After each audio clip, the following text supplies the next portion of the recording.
Thanks to you. My name is Shaquita Michael, visual arts major. Today's topic is the art of presentation, how to mat your two-dimensional artwork. The objectives for the video are to equip you with the standard gallery readiness skills required to exhibit, to market, and to sell your two-dimensional art. The second objective is to develop an eye for visual balance as this teaches students how to navigate space, enhances focus on the artwork itself. So briefly, just before we go further into our video, I want to present to you an unmatched piece of work. This is a painting I would have done with a group of friends at the national park. All right. For the second piece, this was done a little while back. It is a painting, watercolor painting, where we applied various techniques. But you'll notice that I have this beautiful green metallic matte board sort of framing the work. All right, you'll notice the difference, which looks more complete, which would you walk into a store and purchase immediately. All right, thank you so much. And now let's move on to our tools and materials. So for today's demonstration, you do not need industrial machinery.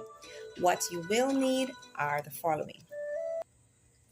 Here we go. So these are the tools, equipment, or materials that you will need to create that professional finish. So we have a metallic ruler, right? We've got the utility knife. If you're not sure how to use your utility knife, please do a little bit of research because health and safety is very important. You can communicate with someone who knows a bit about it if you do not. We're using the paper tape. Now it depends on what you're looking for. There are various sizes of these, and this is going to be the matting board that we're going to be using. It's a royal metallic blue instead of the green that I presented earlier in the video. And this here is a colored pencil piece that I would have done. Let's get straight into this. So usually when I'm about to mat my work, I make sure I've got glass or ceramics or something very sturdy at the bottom of the cardboard because of course you're dealing with a knife and you don't want to be cutting into, let's say you've got a wooden table or anything like that. You don't want to be cutting into that table. So again, make sure you've got something sturdy to the very bottom. Okay, now once that is completed, the next step, or what I usually do, is ensure that the measurements, I take the measurements for the height and the width of the frame that I'm looking for. I've already drawn out where I want to be specifically. And so now using my metallic ruler, I'm going to line that up there. And we're going to cut straight here with the knife. All right, so here we are at this point in time. We've drawn the lines out as mentioned already. We are starting at the tip of the pencil lines and we are going to pull. Right? Never, ever, ever do you use your utility knife upward like that. You'll just damage the blade eventually.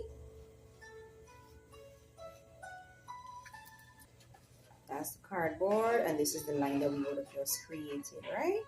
So we've got 3 more to go. I'll cut them off of the recording and then we'll continue with our next step. The middle is out and we have our frame finished. We've placed our tape.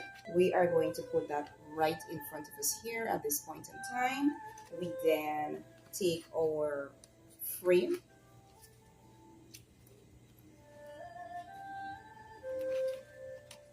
Here. And there we go. Completed that part of it. You'll turn it over. All right. Place that middle right there, and then we're gonna go ahead with our tape.